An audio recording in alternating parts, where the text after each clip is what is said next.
asnjë arsye që të vazhdoj, por sepse në këtë rast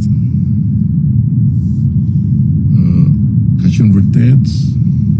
një dhuratë ajo që ka ndodhur për të fituar atë që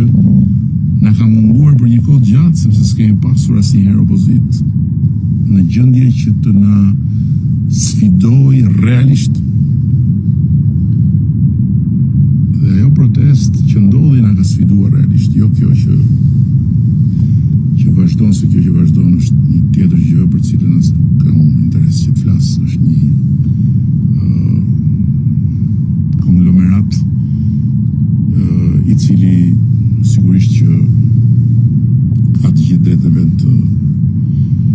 vazhdoj të ekzistojë për sa kohë ka fuqinë dhe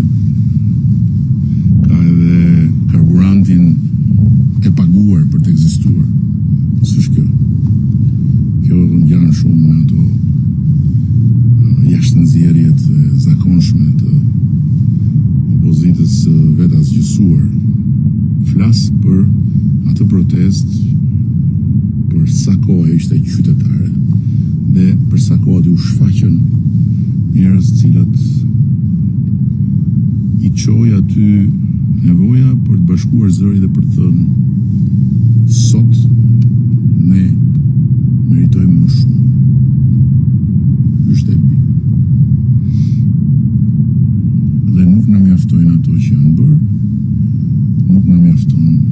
absolutisht krahasimi me nga Unisa me tjerë. Kështu që unë jam i bindur për këtë, jam shumë optimist për këtë, jam shumë i energjizuar për këtë.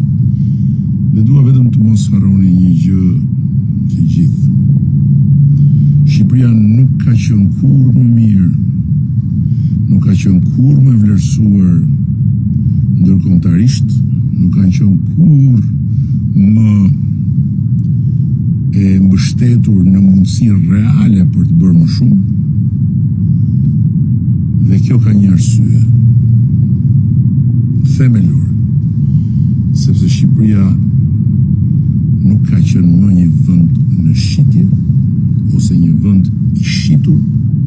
se nuk ka vend në shitje dhe vend të shitur që respektohet ndërkombëtarisht, nuk ka vend në shitje dhe vend të shitur që shton mundësitë e veta për njerëzit e vet, nuk ka vend në shitje dhe vend të shitur që rritet çdo ditë. Pavarësisht se mund të rritet më shumë, do të rritet më shumë, do të rritet më shpejt, okay, të gjitha përpjekjet i kemi bërë, do vazhdojmë t'i bëjmë. Se kam dhe një merak tjetër, se shoh që ka her pas here kur në këto video njerëz që merren me hundën time, merren me këtë asimetrin këtu. Merren me këtë asimetrin këtu dhe falë dhe kontributit të algoritmit që ka ndërmjetësuar qenërinë politike të Shqipërisë jashtë këtyre pasqyrave digjitale me ata që jetojnë në këto pasqyra, vjen ajo ironia e mallit, e drogës, e shtrëmbrimit nga. Ky shtrëmbrim këtu është shenja që trupi im do ta mbajë gjithë jetën nga një tentativë për të më fshirë nga faqja e këtij dheu ku unë kam lindur, ku jam rritur dhe ku jam sot këtu, sepse edhe këtë gjurmë nuk e kam nga ndonjë arsye tjetër, po sepse edhe kur s'kisha asgjë në dorë, doja një vend që të rrinte drejt, doja të jetoja në një vend që të mos i bënte bijtë e vet të ulin kokën kur i pyesnin